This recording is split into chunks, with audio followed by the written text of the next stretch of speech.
Some shows talk about one team. Other shows barely talk sports. This show will talk Packers, Brewers, and Bucks every day.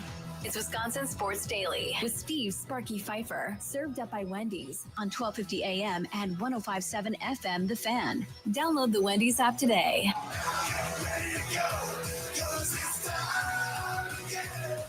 It is time again.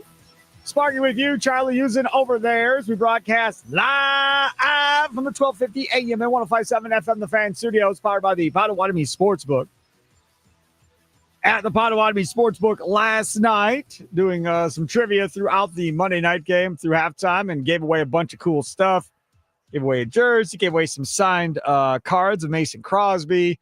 Had all kinds of different fan merchandise, T-shirts, bucket hats, pop sockets for your phone, stress balls, fan bags. That's like you can like use at the grocery store or some of these stores that don't have plastic bags anymore. All that cool stuff we're giving away last night with trivia. And then when I left, my guy Luis over there, he's like, "Hey, Sparky, you want something to go or whatever? Because you haven't had dinner, have you?" I was like, "No, for those of you that don't know, I'm sure you have because everybody in the station freaking talks about it. I don't like eating when I'm on location." Now, this wasn't a broadcast, but I was still talking into the microphone. The whole idea of spitting food or whatever onto a mic, I don't like it. So I'll only drink liquid and that'll be it. I don't really ever eat. So after it's all done, so he's like, "Here, check out the menu." So I took home last night a container of bison chili. I've never had bison in my life. And it was, well, first of all, Luis he didn't lie to me.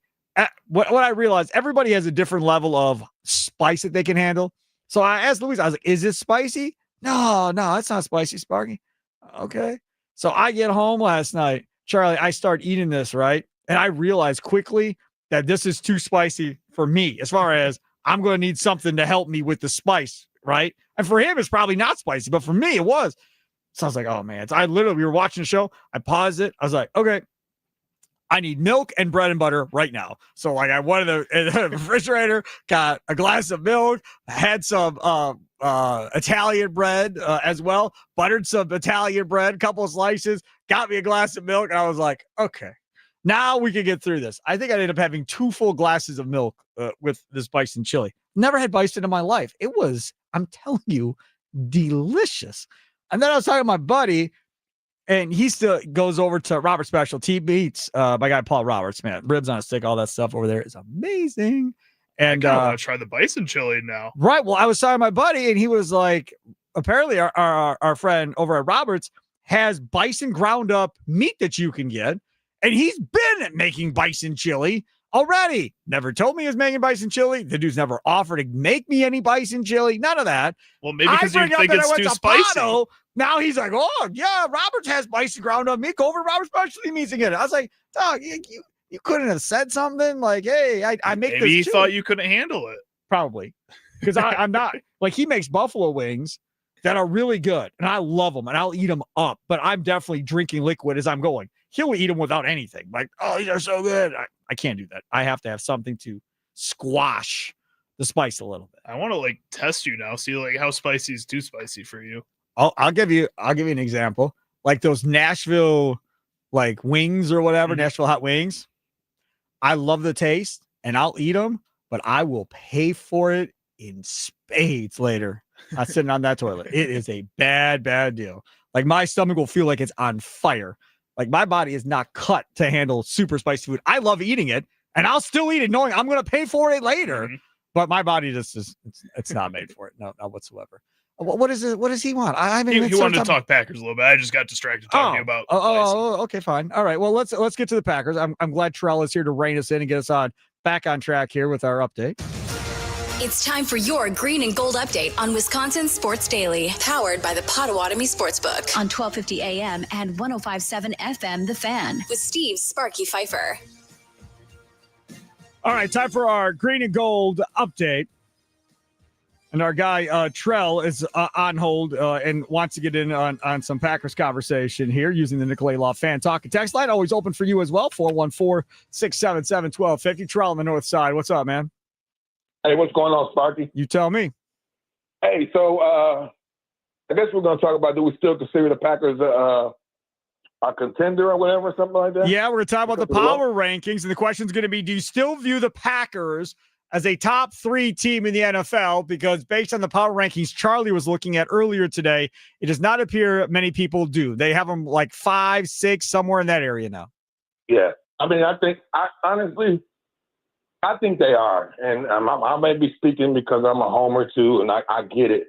But I think I really watched some of the commentary, and I think we've gone a little bit too negative on Jordan Love. And I'm not speaking about this station. I'm just speaking about watching a lot of national and just different voices on it. And I was watching Peter Bukowski earlier, and he was bringing up some great points. And I agree with him. Jordan Love, if we remember, Aaron Rodgers couldn't win a close game early in his career. He had a big knock on that. Yep. Where if he didn't have a humongous lead, if you got out early on the Packers, that you're probably going to win that game. His most memorable game-winning plays were Hail Marys. Yeah. And Jordan Love, to his credit, he's been pretty clutch in his early parts. If we really think about it and look back at the games he started, he's had, even the Cleveland Browns game, he did lead the team down there for potential game-winning field goal, and it just so happened it got blocked. I mean, so that doesn't count. But even after that bad play of the interception, he still put the team in position to possibly take the lead and have a chance to win that game again. So when I really think about it, even though he's had some boneheaded plays, and I still believe he's going to have to get over that hurdle in pressurized situations, I think we've been a little bit too hard on him and comparing him to the finished product of Aaron Rodgers and the finished product of Favre. And even I got a little bit hard on him because that was such a boneheaded play to me. I got kind of hard on him, but he has done some great things, and I think he deserves the benefit of the doubt right now. Now, if we get in the playoffs and he has one of those boneheaded plays again, I'm not going to change my tone. But I'm just saying, for right now, I think he deserves the benefit of the doubt. And I think the team, if you recall, Sparky, Matt LaFleur, offensive lines always have issues early in the season. I don't know if there's something they got to figure out or whatever, but as I look back, his offensive lines always have issues early in the season, and somehow they start to get the run game going a little stronger, and the offensive line gets better as the season progresses. So I'm looking for that to happen, and the defense is just lights out, period. So I don't have any concerns. Get that special team stuff figured out. We don't see that rearing its ugly head, and I'm fine with the Packers at the power ranking. All right, Trump, thanks for the call. I appreciate it. I want to get to something here because there was a transaction made today by the Packers earlier today that I think goes hand in hand with what Matt LaFleur said about Jordan Morgan yesterday. Now, you heard this yesterday on Wisconsin Sports Daily as well, but I'm going to bring it back up in case you missed it. Hey, Matt, with Jordan Morgan, I know you guys pride yourselves on Zach Tom and Elton being able to do a lot of different things. He's made it pretty clear he feels most comfortable at left tackle. Do you think you're spreading them too thin, or I think that there's some merit to that for sure. I think especially when you look at just yesterday playing multiple spots in one game, I don't think that's easy on anybody, especially a guy that's still a relatively young player. So that's something that we've got to certainly look at. So they looked at it, and you know what they did? Brent Banks from the practice squad, not Aaron Banks, not the starter, right? Brent Banks now is going to get to come up and be on the 53-man active roster going forward. Undrafted rookie out of Rice. He'd been on the practice squad since the start of the regular season. Elevated game day roster in week 2. Played 4 snaps on special teams. So now we can see what Banks has to do. This is what I'll say about this. I think we're done seeing Jordan Morgan at right tackle. That's what I think. I think they said, you know what, Jordan, you're right.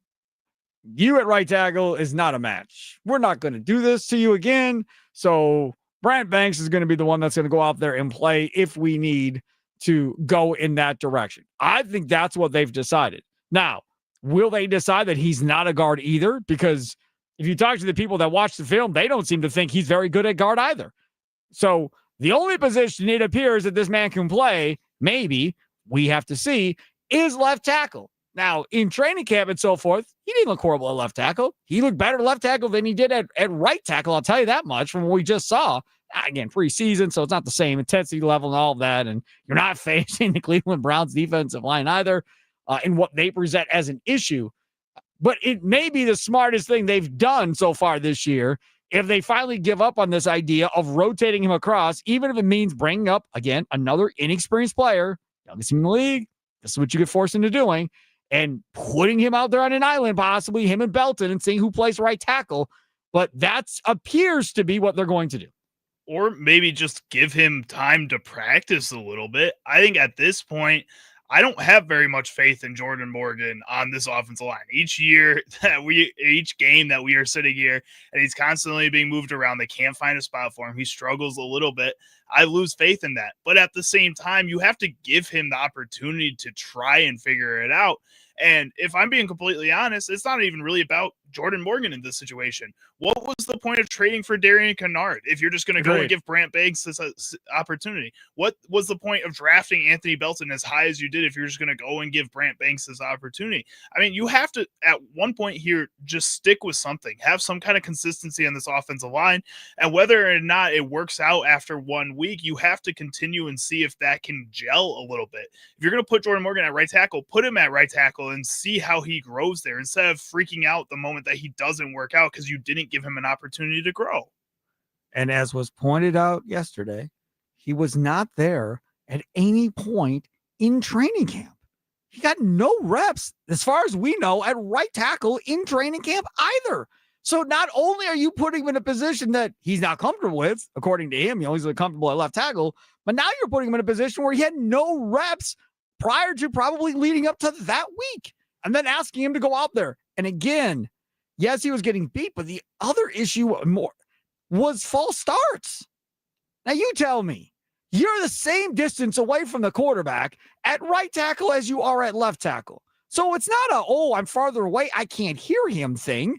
The cadence doesn't change from Jordan Love to when you're at left tackle or right tackle. Everybody hears the cadence the same way. So I have no unearthly idea how you have that many false starts in a game. How you have that many false starts in the game is by constantly freaking yourself out before playing, going, you know what, this is what I have to do on this play. Beat. Going down the list of things that you need to do, saying that, oh, that's Myles Garrett across from me. Mason Graham's having a really good game, and I have to down block on him right now.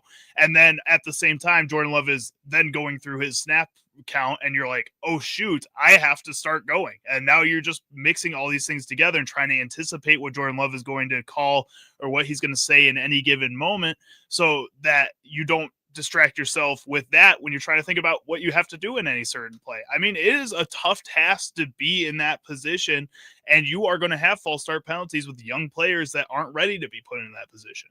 I looked up Darian Kennard while you were talking on my phone real quick. It's like, maybe he's hurt. Like, maybe Charlie and I just spaced and missed this. Like, maybe he's got a back injury. But I was like, man, I read the injury report like every day when they send it out. I haven't seen Darian Kennard listed on an injury report. So I put in Darian Kennard. So he's not hurt. There's nothing that says he's hurt. But I found something interesting. What'd you find? Little did you know. And this is from Packers.com. 5 things to know about the new Packers offensive lineman Darian Kennard from August 25th of this year. Sure, people are clamoring for that one. Clearly didn't read it. But here's a little something. Darian Kennard is related to what famous female country superstar singer? Shania Twain. Nope. Older. Dolly Parton. Yes. Really? In what capacity? Kennard's aunt is cousins with Dolly Parton.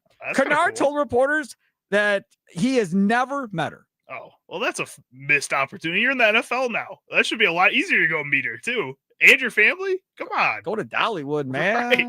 Like that might be the next family vacation, by the way. Okay, is very doing a lot of research on this whole Dollywood thing, what they're going on. I heard it's pretty cool. Yeah, I was there once in marching band years ago. We played there. I remember a ride called Chaos, and you wore like 3-day glasses. It was awesome. Well, I think it might be a little different than 1742. Totally different. Yeah. Yes, it's totally different. Right. They've moved away from the black and white stuff. And it's okay. We'll get through it. Speaking of black and white and living in the past, Andrew Wagner, Forbes Sports Brewers writer, presented by Focus Baseball. He's got coming up next. Looking forward to talking to him. Of course, Focus Baseball, sign your kids up for the fall mini camps or sign them, private lessons, the great coaches they got going on over there. FocusBaseball.com. Andrew Wagner. Straight ahead, Wisconsin Sports Daily, served up by Wendy's. Live from the 1250 AM 157 FM, the Fan Studios, powered by the Potawatomi Sportsbook. We'll get a detailed background scouting report on tonight's starter that most of you have never heard of in your life for the Milwaukee Brewers. That's next.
Wisconsin Sports Daily, served up by Wendy. Steve Sparky Fifer here. Charlie Houston over there. Fan post-game show hosted by everyone's favorite person on this radio station, Tommy Wirtz. You realize I have not, since he's worked here, which is last September for sure. So maybe he got hired in August and started in September. Since he's worked here, between Tommy Wirtz and Charlie Houston, producer of this very fine show and host of Wisconsin Sports Weekend with Jack Pembroke. We're out, by the way, us three, Charlie, Jack, and myself, doing Wisconsin Sports Weekend.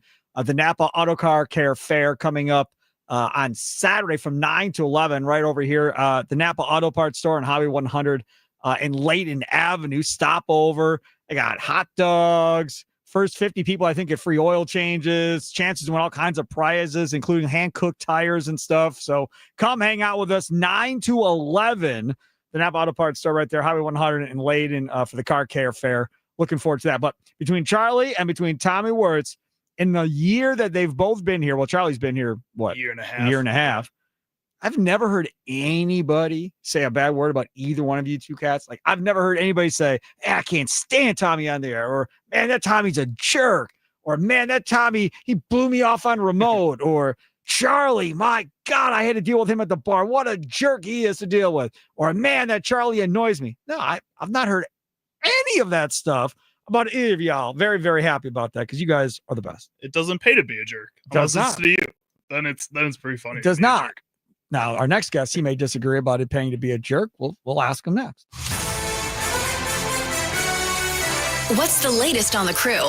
Let's go inside the clubhouse with Drew Wagner of Forbes Sports on Wisconsin Sports Daily. Served up by Wendy's on 1250 AM and 1057 FM The Fan. Inside the clubhouse is brought to you by Focus Baseball. Sign your kids up now for July open tryouts at focusbaseball.com. Ages 6 to 17.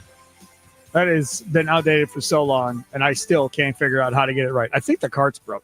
I'm convinced. I've imported it like three times. I'm pretty sure you've tried to change it a few times. I've imported it like 3 times. I give up. I'm gonna have to. Nobody knows what a cart number is listening to me right now. Anyhow, so we're just talking inside. But I'm just telling you, it's the most frustrating thing in the world because every time I think I have it fixed, I hit it and it's still wrong. So, anyways, fall baseball camps. Sign up now over there at focusbaseball.com. focusbaseball.com. Great coaches. My kid was there for a couple of years doing their winter program and working out with them. Highly recommend those people over there. Do a great job. Tim Hollenbach and his crew. Joining us now, he is Andrew Wagner, Forbes Sports Brewers writer. Follow him on Twitter by Andrew Wagner. Mr. Wagner, how are you today? You know, I'm talking to you earlier about my truck, and you don't bother to tell me that there's a car care fair going on Saturday, and you're all going to be there. Like, well, they're not going to fix what you have wrong with your car at the auto parts store. Like, you're going to have to go to an actual garage to get that fixed. No, I'm going to go to my garage and fix it. But, you know, I can show up at Napa. Maybe they can hook a brother up with an alternator for a 2007 F-150 5.4 engine. Oh, free hot dogs. Yeah, you know. Yeah. Yeah, I hear you. Yeah. So, yeah, come on out, man. Hang out. I'll give you a headset. You can come hang out with all of us. You and Peacock can hang out together and see how that goes. That'll be fun. Peacock? Who's Peacock? Jack Pembroke. Who's Peacock? Jack Pembroke. He hosts with Charlie on Saturday mornings. Also does promotions for us here at the station. Very nice. Yes. Yeah, very nice. He uttered the most blatant lie ever spoken. What's that? When he told me that. He said, you were very nice to me when I was an intern for 1250 at the ballpark back in the day. And I said, that is an abject lie. No way. He doesn't. That boy doesn't lie. He doesn't lie.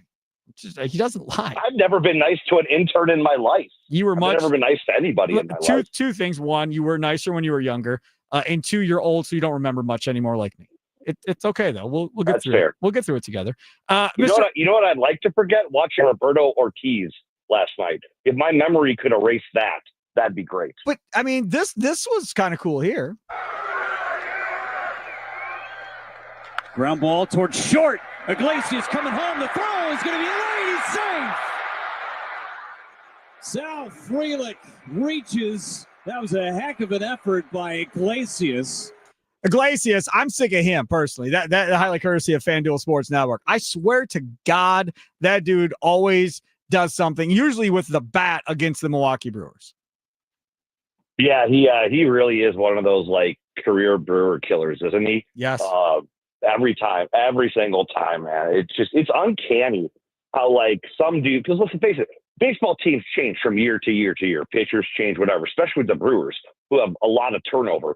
And yet there are guys that throughout the course of their career just seem to do well in a particular stadium or against a particular team. And it's hard to figure out how. And Iglesias is by far one of those guys. Ryan Reynolds with the Pirates, another one. Yeah, yes. Just always seems to get it done. Goldschmidt, before he was still Goldschmidt, he was one of those guys. Yeah, Phillips, the second baseman for the Phillips, the second baseman for the Reds, killed the Brewers. Yep, it's just, and there's no real way to explain it because again, you're facing different guys from year to year, especially of a long career, and you just for whatever reason, it's a chicken or the egg thing. Is it the confidence that builds the success, and the success that breeds the confidence? You never know. But yeah, I agree with you there. Iglesias is one of those guys that if I was a hardcore fan, man, he would just be chapping my rear end every time I saw him in uniform. Brewers last night get 3 runs early in that game and then can't add on again until they get towards the end and get their 4th run on that play there. Highlight courtesy of FanDuel Sports Network. Again, you have good, not maybe good, but you get 7-8 hits in that game. Can't maybe get the big hit or two that you necessarily want at the end of the day. Bullpen was fairly okay. Mears maybe wasn't as great in his one inning that he was in there pitching, but Peralta gave you 5 innings like normal, but really he could have went longer. I think his pitch count was like 76, something like that through 5. So I think he probably could have went longer if they decided to do that. Tonight, on the other hand, game 2 against the Padres. And the big question for today is who the hell is Bruce Zimmerman on the mound today for the Brewers? Because I would guess most Brewer fans, unless they know him, literally know him or his family, have no idea who Bruce Zimmerman is, other than he was with the Orioles at some point. But nobody has brought up Bruce Zimmerman being on this roster that I can remember in the last couple of months. Minor league sickos like Tommy, yes, and friend of show Spencer Michaelis. Those guys, they know him pretty well. They cover him pretty well. And listen, the guy had a pretty good year at AAA National. I don't have the numbers off the top of my head, but he was pretty effective. He was pretty consistent. There's nothing flashy about him. He wasn't blowing dudes up like Miz, wasn't, whiffing guys left and right like Henderson, but he was just out there, very kind of Woodruff-like, just goes out there every 5 days, takes the ball, gets the job done, may not win you the game, but doesn't cost you the game. The biggest thing for him is in keeping the ball in the park. That's probably what kept him from getting the call up to the big leagues. But listen, he's a guy that they're going to count on to give some length tonight. He's starting in a big situation because the Brewers are still playing for that 1 seed. They lose, I believe, a half game yesterday, so they need to win today to get back or at least maintain the pace. So yeah, there's going to be some pressure on them, some big lights on them. The Padres are still playing for something too. They're trying to chase down the Dodgers. It's a pretty big situation for the kid, but he's up here because they believe he can get outs at the big league level. It'll be up to him to prove it. History says he can't. 2020 for the Orioles, 2 games, 7.71 ERA. 2021 for the Orioles, 14 games, 4-5, 5.04 ERA. 15 games in 22, 5.99 ERA. Last year, 7 games, 2-0 with a 4.73 ERA. So those are at least better numbers. I don't know if I say positive numbers compared to what he had this year in the minors, 10-7 with a 4.11 ERA, 138 innings pitched, 109 strikeouts with a whip, which is walks plus hits divided by innings pitched, of 1.23. His MILB career ERA is 3.72, so above his career ERA. But like you said, not necessarily horrible, so they bring him up to give more people rest. So, Tommy... the other thing is they don't have a lot of options. That's the thing. They've burned through their depth and then some. Right. Who else were they going to call up at this point? It was kind of like, all right, you're our guy because we have no other guys get it done. And the one thing that I'll caution you on, we're rattling off his numbers. We did the same thing with a rather unknown pitcher about 4 months ago. Had decent minor league numbers, nothing great, kind of abysmal major league numbers. And look at him now. And obviously I'm talking about Quinn Priester here. So it's easy to look at numbers and just say this guy is nothing to wave your hand at, but you never know until you know. I don't know where Zimmerman was drafted, but was Zimmerman a first-round pick like Priester was? Look and see where Priester was. Look and see where Zimmerman was drafted. Go ahead. I honestly don't put a lot of stock in where guys are drafted in baseball. I really don't. He was a fifth-round pick in 2017. Yes. Okay, so that's not horrible. That's not horrible. No, that's good.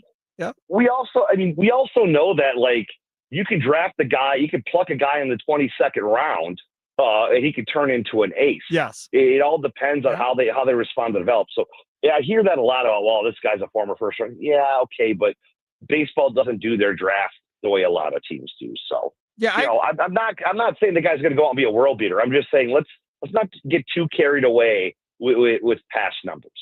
Okay, so let's talk about Brandon Woodruff for a second here, if you don't mind. So Brandon Woodruff is in position. He's now on the IR, and we're going to find out just how difficult this is going to be for Brandon Woodruff as far as coming back. He's going to get a second opinion on what's going on with him. I want to know from you, if Brandon Woodruff isn't going to pitch the rest of this year, and if his season is over with this lat strain, who is the third pitcher in the rotation outside of Peralta and Priester if Quintana is not healthy? What are you doing on October 7th, and how many innings can you give? It's Chad Patrick, isn't it? I think it's going to have to be. Because Murphy already ruled out Mizorowski. Yeah, I really don't. I honestly, I don't know. And I don't think they're 100% certain either. I wonder, maybe the Mizorowski thought has changed a little bit after the Woody thing. Maybe if he makes one more start and shows something, they consider. I honestly, Sparky, I don't know. That starting rotation right now it's not in good shape. It looks like Patrick might be the guy by default. And maybe you try to and we've seen the Dodgers especially have done this in the playoffs. Maybe you try to put together a bullpen game where it's Bobby Gasser for a couple innings, and if you have Deal Hall back, he can go a couple innings. Maybe you piece it together that way. I don't know. It's something they're going to have to figure out. Fortunately, they have a little time to do it, but it's a huge question mark right now. It's amazing that we're talking about this, because just a couple of weeks ago, we were trying to figure out who was going to get left off the playoff roster because we thought the Brewers had too many starting pitchers. And just shows you, man, baseball, just when you think you have it figured out, it messes with you. Andrew Wagner, Forbes Sports Brewers writer, brought to you by Focus Baseball, joins us there on Wisconsin Sports Daily, served up by Wendy. See Sparky Fifer with you on the Fan. Let's talk a little bit as well about this bullpen. You brought up DL Hall. How confident are we that him and Trevor McGill will be ready for the divisional round?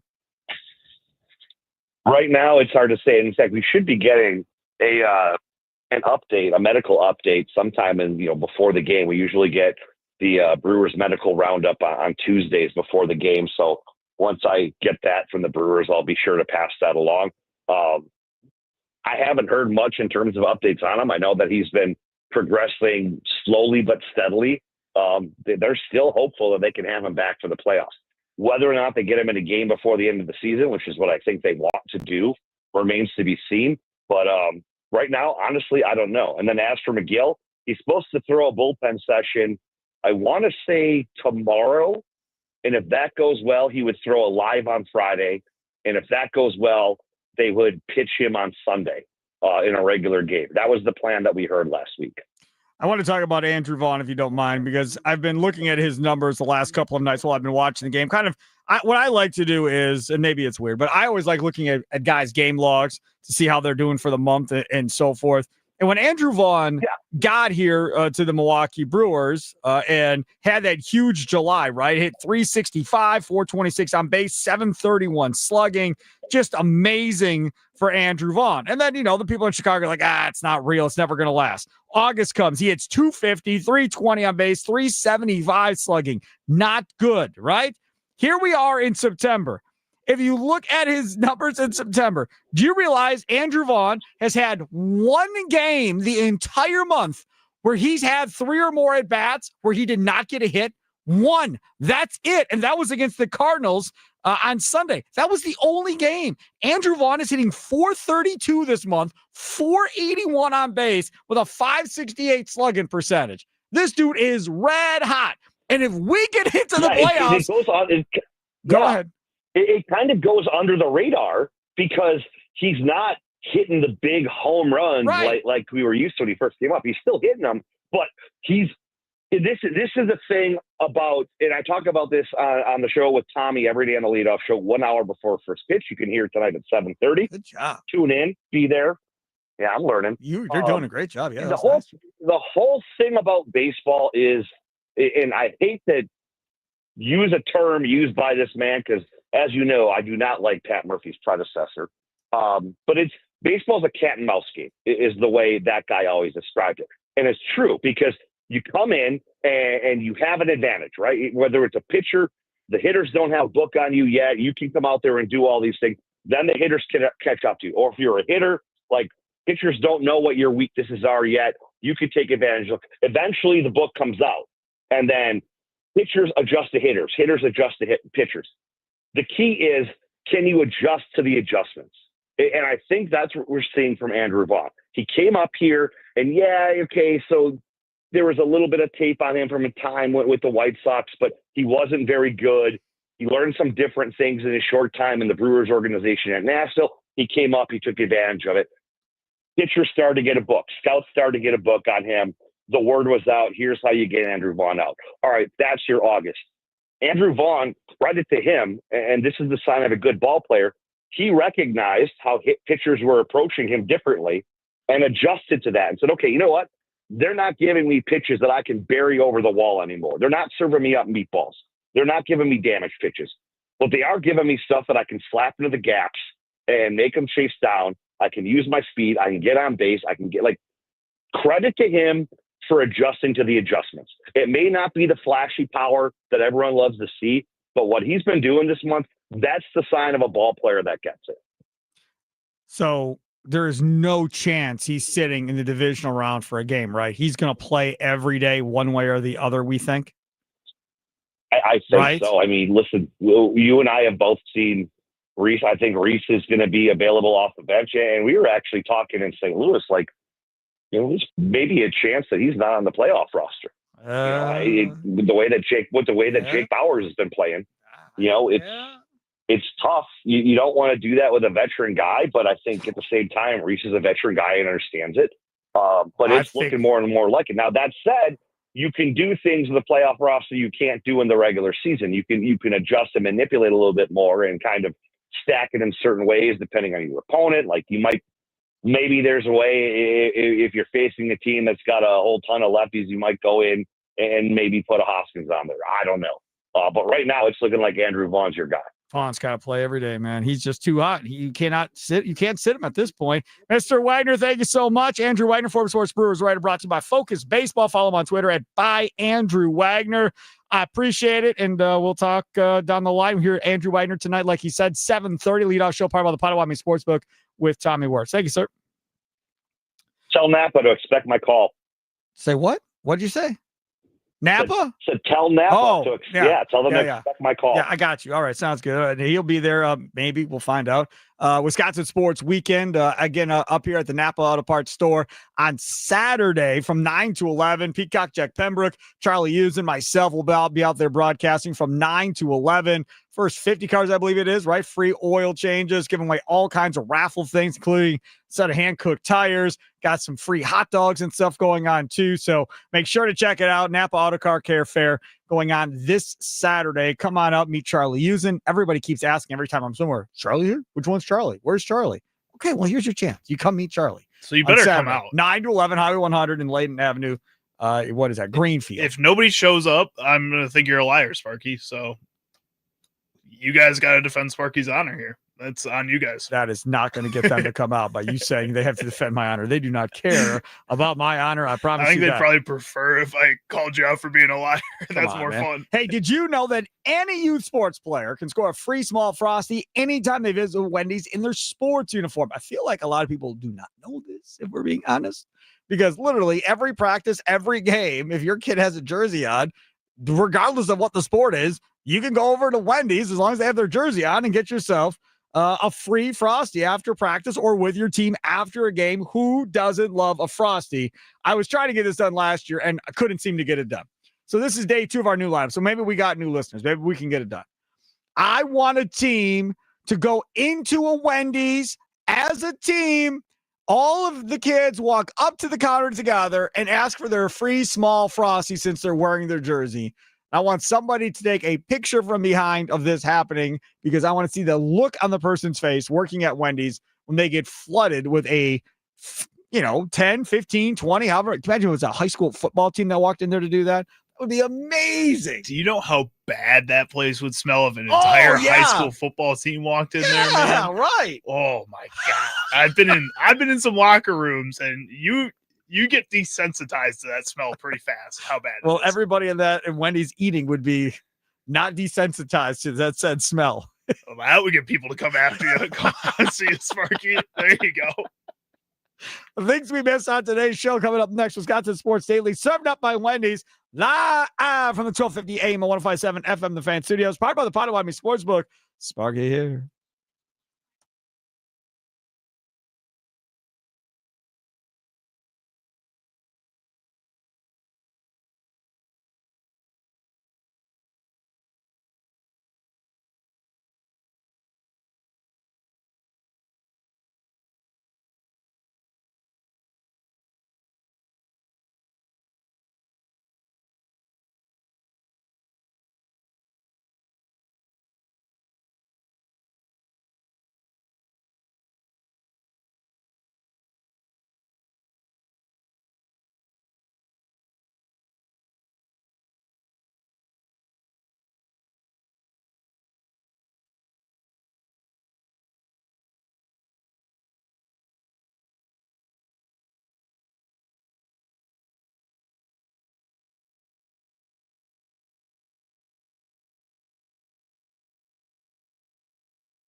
Wisconsin Sports Daily, served up by Wendy. See Sparky Fifer with you. Tell you about my good friends over there at Prize Picks. Packer fans, you know every game counts, so don't miss a moment of the action this season on Prize Picks. Make your picks on your favorite Green Bay Stars and ride with the Pack all season long.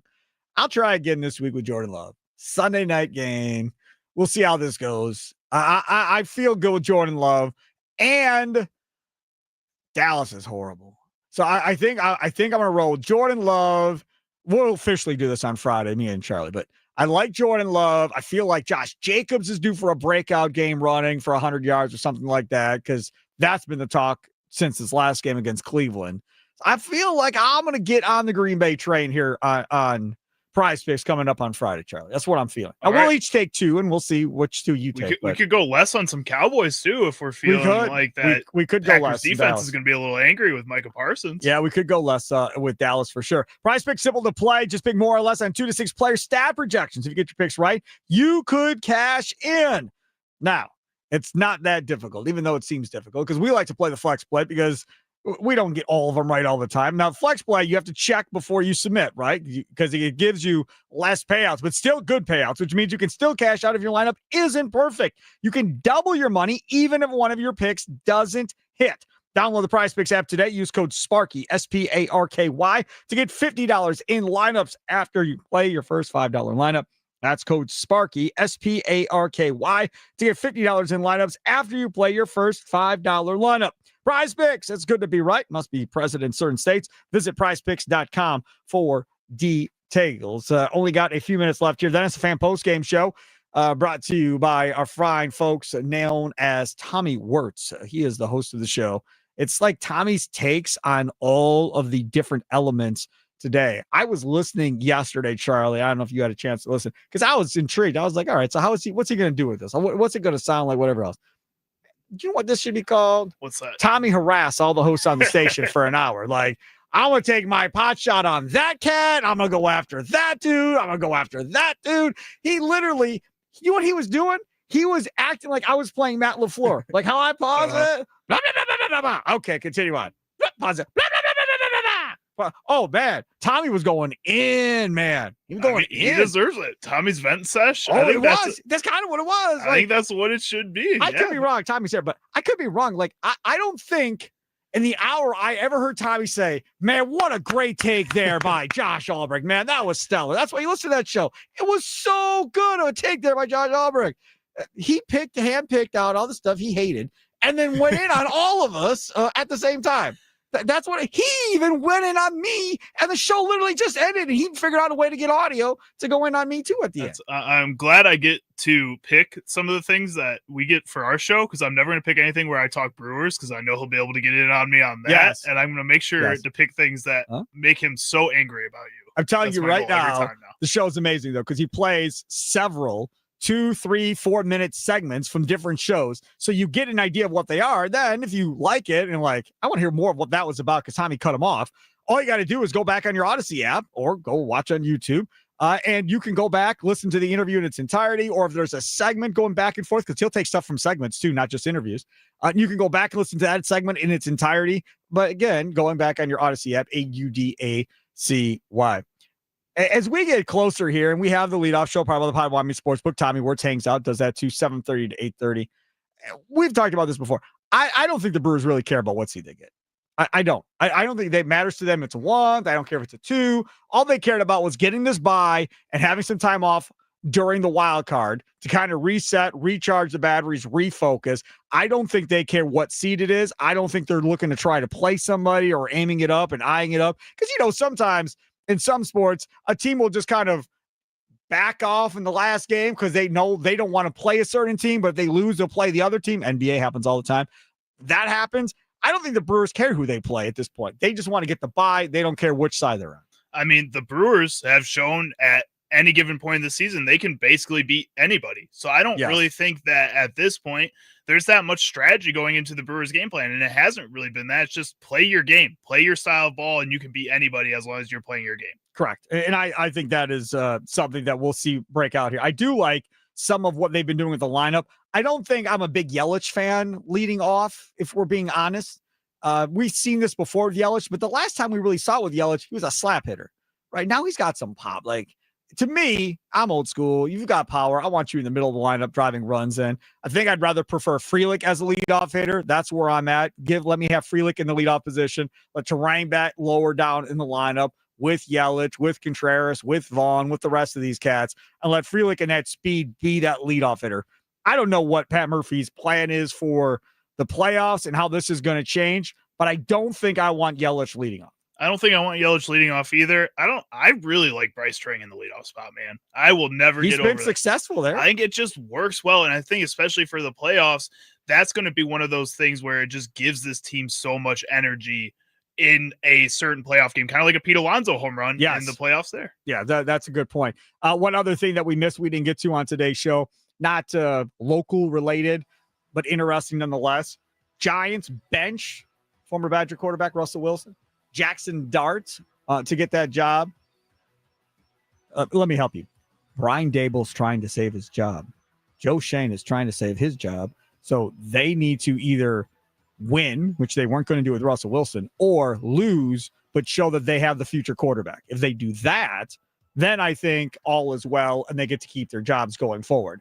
But if Jackson Dart flames out and this doesn't work either and they're horrible, they'll be fired by week 14 if Jackson Dart doesn't show something. Preseason, Jackson Dart was the man. Like, he looked great in preseason. He can run a little bit. He's got a strong arm. He came from a guy that coached in the NFL in Lane Kiffin. Malik Neighbors actually likes him. Yeah. Like Russell Wilson. Right. Yeah, absolutely right. Speaking of Lane Kiffin, did you see that picture of his daughter cozying on up to like a LSU linebacker? He said take the over because there's going to be a lot of points.